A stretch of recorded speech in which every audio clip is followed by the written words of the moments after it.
senhor presidente da comissão, queridos amigos e amigas, depois de ouvir todos esses relatos que nos deixam profundamente comovidos, nós precisamos ter uma resolução. E a resolução é fazer o possível para que essa situação de horror institucionalizado seja aberta ao público e os responsáveis, ainda em vida, sejam processados e condenados. Eu quero denunciar o fato de que as classes dominantes do Brasil têm tradicionalmente duas caras. A primeira, externa, bonita, civilizada, gentil, afável, ela se transforma num sistema jurídico. E o sistema jurídico encobre todos os horrores que se passam por trás.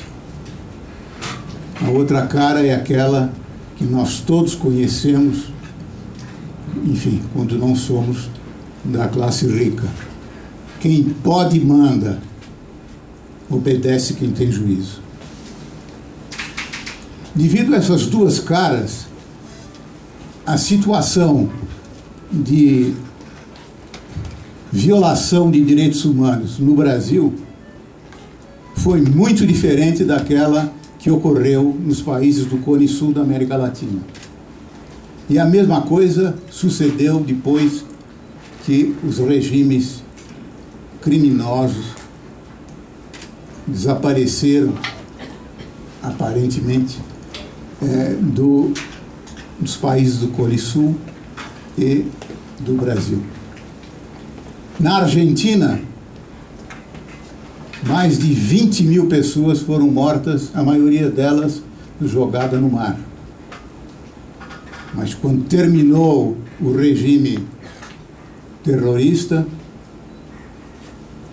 os responsáveis foram sistematicamente processados e já há mais de 200 pessoas condenadas, inclusive 2 ex-chefes de Estado,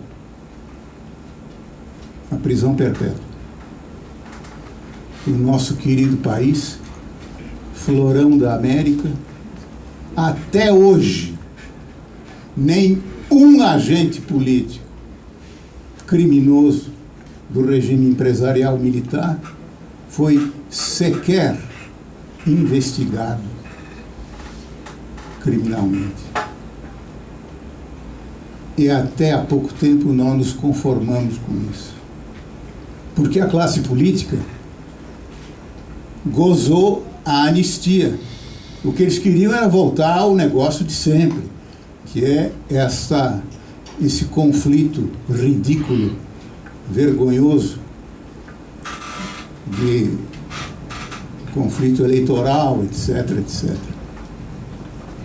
Eu quero dizer a vocês que depois de terminado o regime empresarial militar, todos, absolutamente todos os governos deram mão forte aos militares criminosos e, mais do que isso, viveram de mãos dadas com o grande empresariado.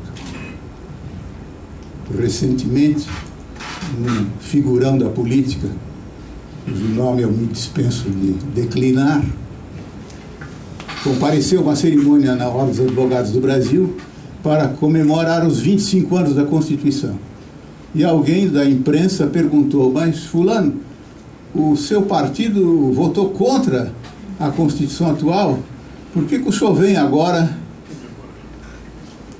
homenagear a memória da Constituição? E ele disse o seguinte: bom, naquela época nós éramos duros na queda e o nosso projeto de Constituição tornaria esse país ingovernável. E de fato, o governo que nós vimos, depois todos os governos viveram, como eu disse, ligados aos militares, ao grande empresariado. O que fazer? Muito bem. Em 24 de novembro de 2010, vamos fazer agora 3 anos, a Corte Interamericana de Direitos Humanos condenou por unanimidade o Estado brasileiro por graves violações de direitos humanos e declarou com todas as letras que, pela interpretação dada à lei de anistia pelo Supremo Tribunal Federal, na ação que eu tive a honra de patrocinar em nome do Conselho Federal da OAB, a lei de anistia brasileira é inválida e não pode ser aplicada. Pois bem, há 12 pontos decisórios nessa sentença. Eu estimulei o presidente do Conselho Federal da OAB a mandar um ofício ao Ministério da Justiça em junho passado, indagando como estava sendo cumprida a sentença condenatória da Corte Interamericana de Direitos Humanos. E o Ministério da Justiça respondeu, referindo-se a um só ponto e ainda parcialmente. Nós estamos fazendo pesquisas para saber onde estão os restos mortais dos guerrilheiros, terroristas, mortos durante a guerrilha do Araguaia. Muito bem. Então, eu convenci, afinal, o presidente do Conselho Federal a levar à próxima sessão do Conselho Federal, no dia 26 de novembro, a minha proposta de se intentar uma arguição de descumprimento de preceito fundamental contra o Estado brasileiro pelo descumprimento da sentença condenatória da Corte Interamericana de Direitos Humanos. Não foi apenas o judiciário, notem bem, que descumpriu. Eu sugeri à deputada federal Luísa Erundina que apresentasse um projeto de lei dando uma interpretação autêntica da lei de anistia. Quando a lei de anistia diz crimes conexos, são aqueles com objetivo comum aos crimes políticos, e não o objetivo contrário. Pois bem, esse projeto de lei foi rejeitado pela Comissão de Relações Exteriores, que pediu contra o regimento que o projeto de lei fosse submetido à sua consideração, antes de todas as outras, e já recebeu parecer desfavorável na Comissão de Constituição e Justiça.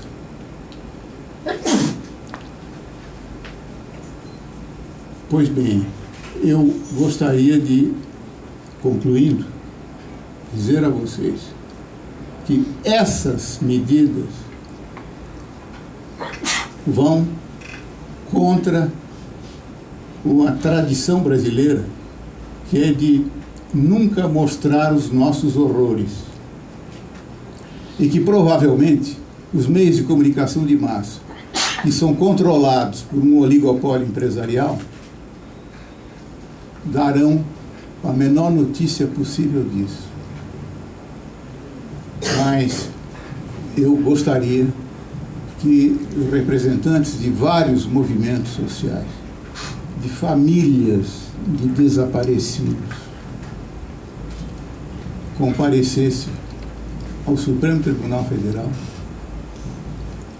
no dia da distribuição desta ação e acompanhassem a sua evolução.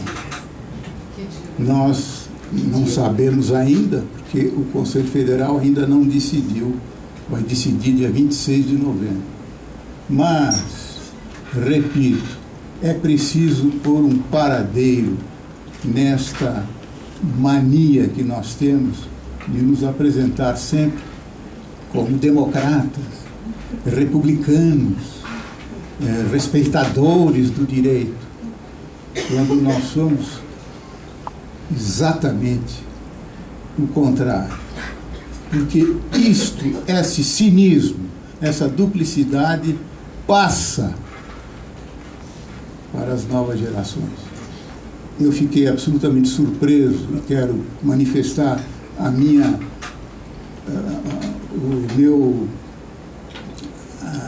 quase que minha veneração diante desses grupos de estudantes e que promoveram um escracho diante da residência dos torturadores.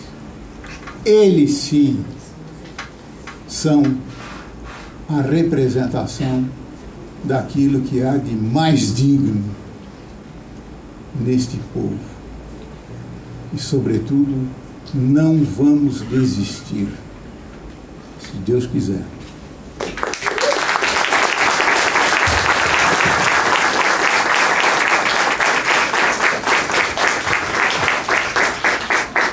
Bom, a professora Maria Vitória vai fazer uma fala e vai encerrar. Eu só queria dizer o seguinte: amanhã, às 10 horas da manhã,